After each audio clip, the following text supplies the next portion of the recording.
Pwede pong makausap ka sandali. Sige po.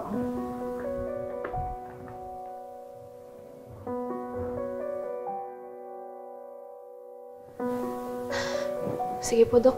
Mauna na po ako.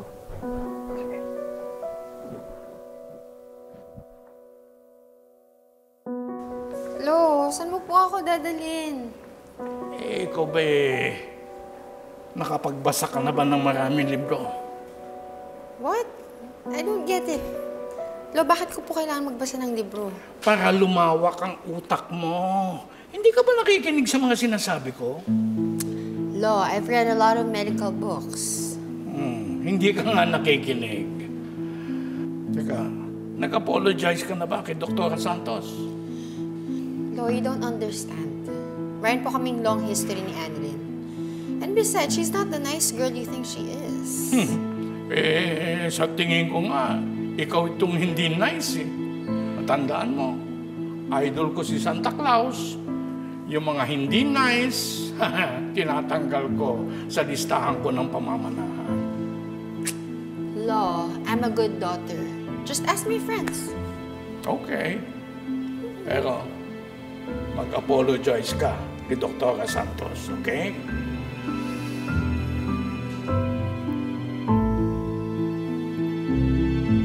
Uy, ano, nakahulog na ba kayo dun sa motor? Di ba sabi mo sa akin yung dun sa jowa mo, naghahanap na? Ay, nako. Ako, buti na lang nakapaghulog ka na dun, di ba malaki? Oh, very good ka dyan. Pagkakuha sa ATM. Meron bang Marites Convention dito na hindi ko alam?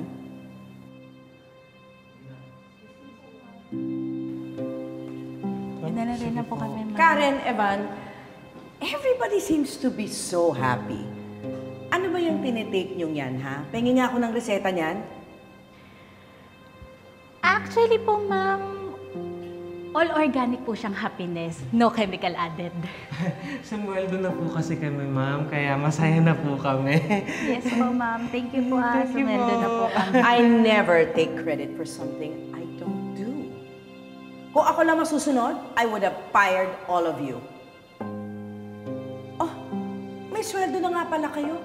So ano pang tinatayo-tayo na dyan? Magtrabaho na kaya kayo?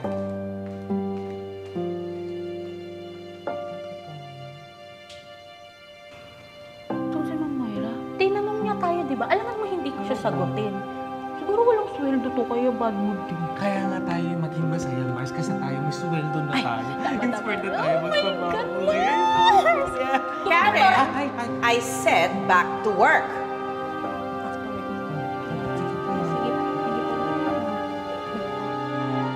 Dapat pala, inintay mo na lang muna umuwi to si Annalie kasi nagpunta ka ng ospital. Ayun, nagpang-abot pa kayo ni Moira tuloy. Hindi naman ako natatakot kay Ma'am Moira eh. Kaya ko naman siyang harapin.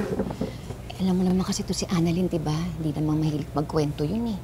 Kaya naman ako pumunta dun sa Apex kasi gusto ko lang makasiguro na okay nga si Annalyn. Baka mamaya pinagtutulungan na siya ni Ma'am Moira at saka ni Zoe.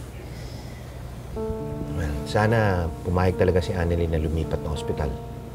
Naku, parang ang nag-aalangan pa eh. Kasi gusto niya talagang magkaayos pa sila ni Zoe. Paano naman sila magkakaayos ni Zoe? Sa kwento mo pa lang parang nasusulsulan na ni Moira to si Zoe. Tsaka, sa tingin ko, mas magkakaayos sila kung hindi muna sila magkikita. Di ba may mga ganun?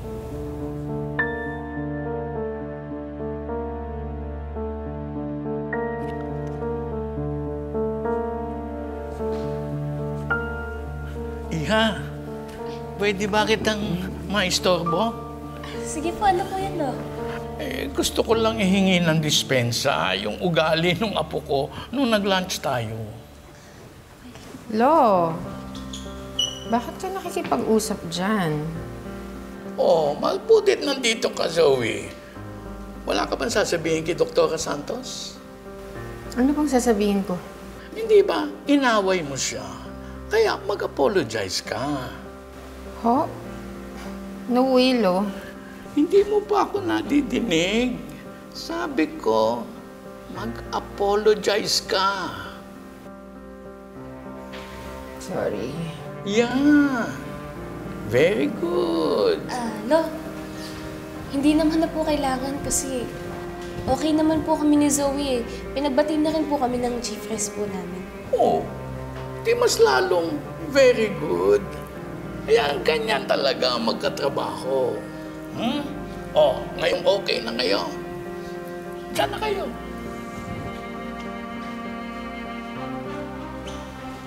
Zoe, sorry. I saw you and Dad talking earlier. Anong pinag-uusapan niyo?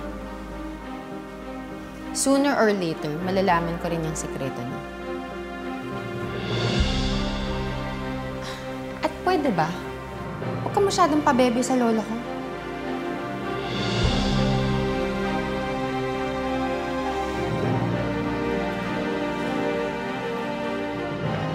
Ngayon, sigurado na ako na may tinatago si Annalyn tsaka si Dad from me. Pero it's weird na even though I heard them, hindi ko pa rin maintindihan yung context ng usapan nila. Some deep, dark secret. Bakit kaya hindi mo nalang tanungin ng mommy mo about it? She must know something. Sasabihin niyo po kay Zoe yung totoo? Ayaw ng mami ni Zoe na malaman niya. Pero she has to know it. Sabi ni Daddy, ayaw daw ni Mom na malaman ko. Kinakabahan ako, Joy. Paano kung Dad is dying? Tapos nalaman ni Annalyn, that's why she's in with the secret. Joy, I don't wanna lose my dad. Ako ba? For all we know, may nalaman lang si Annalyn na dark secret ng daddy mo. That's why they are always talking in private. Takot naman sa'yo si Annalyn. Pilitin mo na lang siyang sabihin sa'yo yung totoo. Di ba nga, I tried. Pero she won't talk. But maybe there's a way para malaman ko mismo. Galing kay Dad kung ano may yung sikreto niya.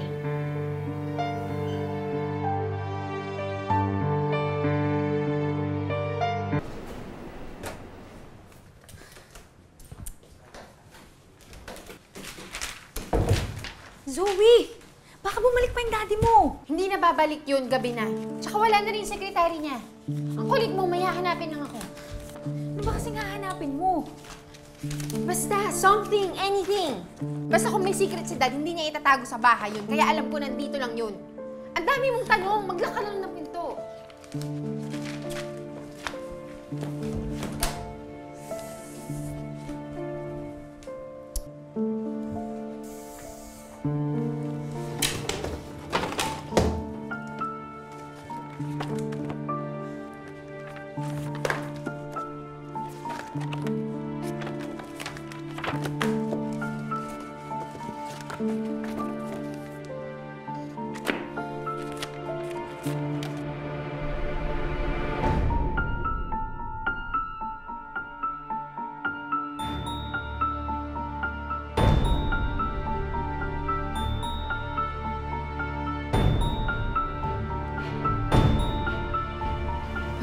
Test. May ibang anak ang daddy ko?